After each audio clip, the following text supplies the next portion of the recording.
द्रौपदी महाभारत का वह किरदार, वह पात्र है जिसके बिना महाभारत की कल्पना भी नहीं ये हो सकती है।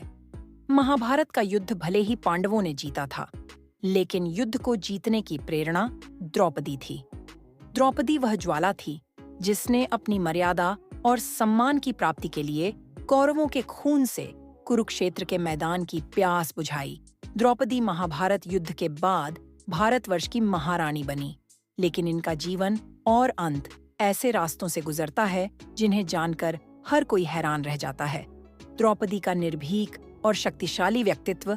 अपने जीवन में द्रौपदी ने न ही किसी से कभी हार मानी और न ही वह कभी किसी से डरी करने का दुस्साहस किया गया। तो उन्होंने चुप्पी साधे बैठे भीष्म पितामह, द्रोणाचार्य, कृपाचार्य जैसे महान योद्धाओं की कठोर निंदा की माना जाता है। द्रौपदी कोई साधारण कन्या नहीं थी, बल्कि वह अग्नि से प्रकट हुई थी।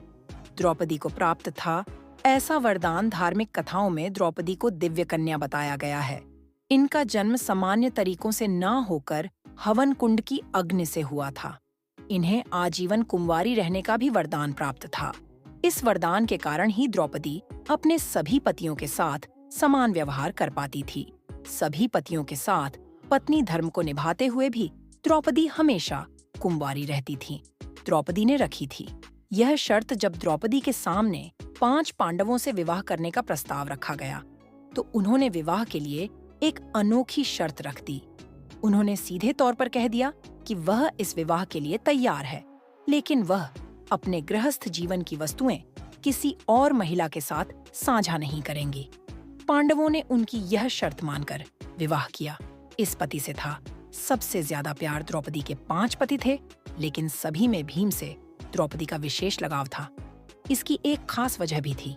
भीम ही एकमात्र ऐसे थे जो द्रौपदी के साथ होने वाले अन्याय के खिलाफ सबसे पहले आवाज उठाते थे। चीरहरण समय भी सभी पांडव मौन सिर झुकाए रहे, लेकिन भीम ने विरोध किया। दुशासन वध के लिए प्रतिज्ञा भी भीम ने ली थी और द्रौपदी के प्रण को भी पूरा भीम ने ही किया था। शरीर त्यागने से पहले द्रौपदी ने भीम से ऐसा कहा था। द्रौपदी के बारे में भविष्य पुराण में कहा गया है कि वह पूर्व जन्म में एक विधवा ब्राह्मणी थी, जबकि कुछ कथाओं में उन्हें इंद्राणी और लक्ष्मी स्वरूप भी बताया गया है। अंतिम समय में 5 पांडव और द्रौपदी जब स्वर्ग जा रहे थे, तब पैर फिसल जाने से द्रौपदी खाई में गिरने लगीं, लेकिन भीम ने हाथ पकड़ लिया। भीम द्रौपदी को बचा नहीं पाए, लेकिन शरीर त्यागते हुए द्रौपदी ने भीम से कहा कि अगर फिर जन्म मिले तो मैं फिर तुम्हारी पत्नी बनना चाहूंगी।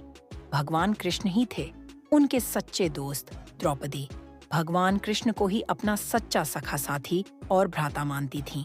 एक वही थे जो संकट के वक्त में द्रौपदी के साथ खड़े थे। उस भरी सभा में अनहोनी होने से भगवान कृष्ण ने ही बचाया था। आइए जानते हैं अब कुछ और बातें। महाभारत काल में द्रौपदी ने कई ऐसी श्राप दिए जिन्हें आज तक लोग भुगत रहे हैं। उन्हीं में से एक श्राप द्रौपदी ने कुत्तों की प्रजाति को भी दिया था। जी हाँ, सुनने में बेहद अजीब है, लेकिन कुत्तों को भी द्रौपदी द्वारा श्राप मिला हुआ है, जिसे वे आज भी भुगत रहे हैं। ऐसे में आज का हमारा लेख इसी विषय पर है। आज हम आपको अपने इस लेख के माध्यम से बताएंगे कि कौन सा श्राप द्रौपदी द्वारा कुत्तों को लगा, जिससे वे आज भी गुजर रहे हैं। जानते हैं आगे। महाभारत कथा के अनुसार द्रौपदी के स्वयंवर में अर्जुन ने जीत हासिल की। तब वे द्रौपदी को सभी पांडवों सहित कुंती के पास आशीर्वाद दिलवाने गए। उस समय माता कुंती भोजन पकाने में व्यस्त थीं।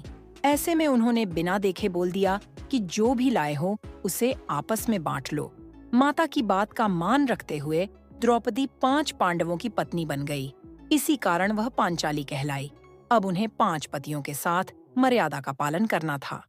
ऐसे में उन्होंने एक रास्ता निकाला कि जब भी कोई भाई उनके कक्ष में जाए तो वह अपना जूता उनके कक्ष के बाहर निकाले, जिससे कि जब दूसरा भाई उनके पक्ष में प्रवेश करे तो वह जूता देखकर रुक जाए। ऐसे में सभी ने उस मर्यादा का पालन किया।